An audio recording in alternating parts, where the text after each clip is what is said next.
Botad police સ્ટેશનના સગીર વયના યુવકને ઢોરમાર મારવા બાબતે 4 પોલીસ કર્મી સહિત 5 સામે ગુનો દાખલ. સગીર અમદાવાદની હોસ્પિટલમાં એડમિટ. આજે સગીર છે તેને બોટાદ આરટીઓ પાસે મિલિટરી રોડ ખાતે લઈ જવામાં આવેલો હતો અને ત્યાં તેણે ચોરી કરી છે તેમ કહી અને પોલીસને બોલાવવામાં આવેલી હતી, જેમાં પોલીસ કર્મચારીએ જગ્યા ઉપર જઈ અને ત્યારબાદ આ સગીરને પોલીસ સ્ટેશન ખાતે લઈ આવેલા હતા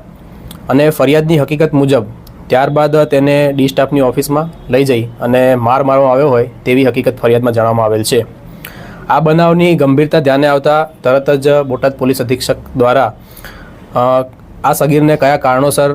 પોલીસ સ્ટેશન લવાયેલ છે તે અંગે ઇન્ક્વાયરી આપવામાં આવી હતી અને ખૂબ ગંભીરતાથી તપાસ કરવામાં આવી હતી, જેમાં ભોગ બનનાર પોતે સગીર વયનો હોવાથી તાત્કાલિક તેનું પોતે આપેલી મેડિકલ હિસ્ટ્રી મુજબ નિવેદન પણ નોંધવામાં આવ્યું હતું અને આ નિવેદનમાં પ્રથમ જે સ્ટેટમેન્ટ છે તેમાં પોલીસની સારવાર વિશે કે અન્ય કોઈ બાબતે આ સગીર દ્વારા કોઈ આક્ષેપો કરવામાં આવેલ ન હતા. ત્યારબાદ આ સગીર દ્વારા પોલીસ વિરુદ્ધ આક્ષેપો કરવામાં આવતા હોય આ બનાવમાં સંપૂર્ણપણે સત્યતાથી તપાસ થાય તે હેતુસર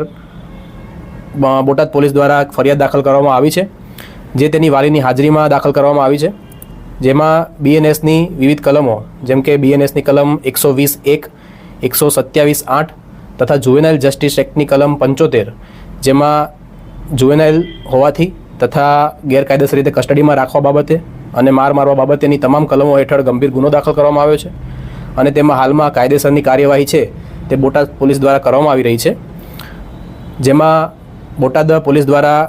હોસ્પિટલ ખાતેથી મેડિકલ સર્ટિફિકેટ અને અન્ય જે સારવારની હિસ્ટ્રી છે તે મેળવવામાં આવી છે.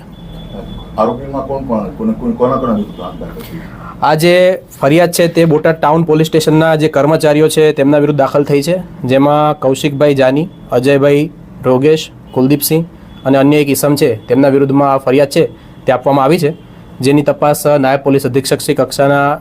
વ્યક્તિના સુપરવિઝન હેઠળ ચાલી રહી છે. ખાસ કરીને આરોપીની અટકાયત કરવામાં આવી છે કે બાકી છે? આમાં હાલમાં કાયદાની વિવિધ કલમો હેઠળની જોગવાઈઓ મુજબ કાયદેસરની કાર્યવાહી છે તેની પ્રક્રિયા ચાલુ છે.